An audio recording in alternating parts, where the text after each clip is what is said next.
নমস্কার, আমি সৌমিতা। কেমন আছেন সবাই? দোল চলে এসেছে।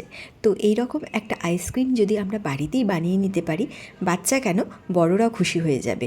বাড়িতে থাকা খুব সিম্পল কতগুলো উপকরণ দিয়ে আমি এই আইসক্রিমটা বানিয়েছি।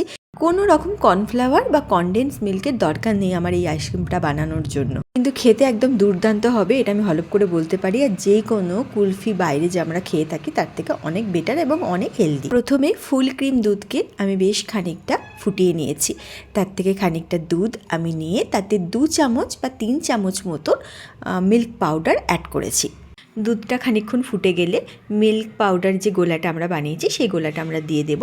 দিয়ে ফুটতে ফুটতে একদম হাফ হয়ে যাবে যখন দুধটা, মানে 2 লিটার আমি দুধ নিয়েছি, এখানে 1 লিটার হয়ে যাবে যখন, তখন আস্তে আস্তে এবার আমি ড্রাই ফ্রুটসগুলো অ্যাড করতে থাকবো। আমি এখানে কাজু, আলমন্ড আর পিস্তা দিচ্ছি। কাজু আলমন্ডটা আমাদের সবার ঘরেই থাকে, কিন্তু পিস্তাটা যদি না থাকে কোনো অসুবিধা নেই।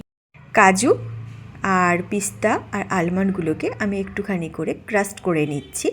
তারপর যেটা করব, একটা মিক্সার গ্রাইন্ডারে দিয়ে হাফটা আমি মিক্সিতে একদম একটু ফাইন পেস্ট করে নেব, আর কিছুটা আমি রেখে দিচ্ছি লাস্টে একদম দুধের সাথে মেশাবার জন্য।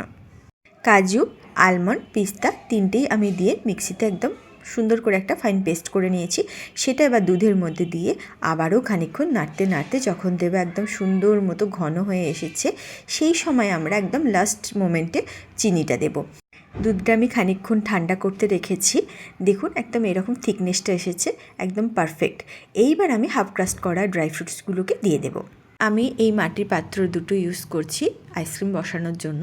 বেশ খানিকটা দুধের গোলাটা দিয়ে উপর থেকে আমি ফয়েল দিয়ে মুখটা আটকে দিচ্ছি, আর একটা গার্ডার দিয়ে ভালো করে টাইট করে একদম সেট করে নেব। আমার তোলার সুবিধার জন্য এরকম একটা স্টিক আমি এর মধ্যে দিয়ে দেবো। আপনাদের কাছে যদি ছোট গ্লাস বা আপনারা যে সমস্ত কাপে চা খেয়ে থাকেন, যে সমস্ত মগ ইউজ করেন, সেই সমস্ত মাগের মধ্যেও কিন্তু আপনারা এই আইসক্রিম সেট করতে পারবেন। সেক্ষেত্রে আমি বলে দেব অবশ্যই করে যেন মুখটা কিছু র্যাপ করা থাকে বা কিছু ঢাকা দেওয়া থাকে। তার একটাই কারণ, ডিপ ফ্রিজে যখন আমরা আইসক্রিমটাকে সেট হতে দেব, যে বরফটা জমে যায় ওর ওপরে বা ভিতরে, সেটা না ওই যে ক্রিমিনেসটাকে আইসক্রিমের খুব নষ্ট করে দেয়। তো যখনই আইসক্রিম এইভাবে বাড়িতে বসাবেন অবশ্যই কিছু একটা ঢাকা দিয়ে দেবেন, তাহলে আর বরফটা না ওই আইসক্রিমটাকে নষ্ট করতে পারবে না। আমার কাছে এই আইসক্রিম বসানোর জন্য এই সেটটা ছিল, তো আমি এখানেও বসিয়ে নিলাম খানিকটা। তো আমাদের কুলফি একদম রেডি। 8 ঘন্টার জন্য আমি ফ্রিজে রেখেছিলাম। দেখুন একদম সুন্দরভাবে রেডি হয়ে গিয়েছে, আর একটু বরফ জমে এর ক্রিমিনেসটাকে নষ্ট করতে পারেনি। একদম দুর্দান্ত খেতে হয়েছে।